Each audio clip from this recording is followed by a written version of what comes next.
সরাসরি যুক্ত হতে চাই, সেখানে রয়েছেন তানজিম আহমেদ। আপনি আমাদের জানাবেন যে খুলনা ১ আসনে, অর্থাৎ দাকপ এবং বটিয়াঘাটা নিয়ে খুলনা ১ আসন, এই খুলনা ১ আসনে ভোটাররা কি ভাবছেন, কি কি সমস্যা রয়েছে আসন ভিত্তিক, এবং প্রার্থীরা এই সমস্যার সমাধান কিভাবে তারা দিচ্ছেন ভোটারদের?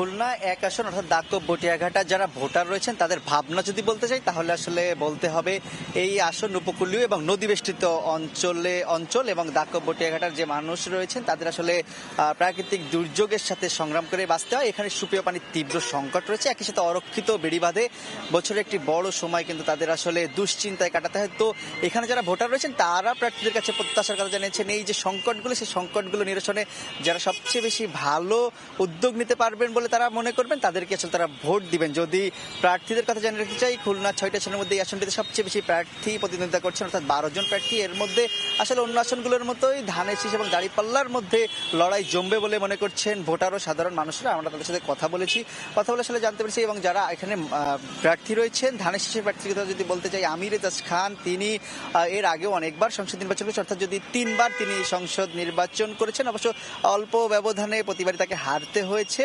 তবে বিএনপি আসলে তার উপর এবারও আস্থা রেখেছেন। তারা ভাবছেন যে তিনি হয়তো এখানে ধানের শীষকে বিজয়ী করতে পারবেন। অপরদিকে যিনি দাঁড়িপাল্লার প্রার্থী রয়েছেন কৃষ্ণনন্দী, আসলে কৃষ্ণনন্দীর বিষয়টি একটু চমক বলতে হবে জামাত ইসলামীর জন্য, কারণ খুলনায় ১ আসন তারা যখন প্রার্থী ঘোষণা করে সেই সময় এটি দেশের মধ্যে আসলে সবচেয়ে বেশি আলোচনায় ছিল। অর্থাৎ কৃষ্ণনন্দী কথা যদি জানিয়ে রাখতে চাই, তিনি জামাত ইসলামীর ডুমুরিয়া উপজেলা সনাতনী শাখার সভাপতি হিসেবে দায়িত্ব পালন করছেন দীর্ঘদিন।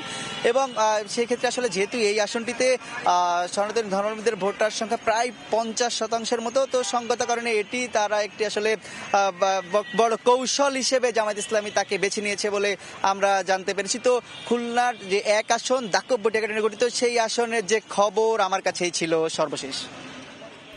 ধন্যবাদ তানজিম আমাদের সাথে যুক্ত হওয়ার জন্য। খুলনা ১ আসন থেকে যুক্ত হয়েছিলেন তানজিম আহমেদ।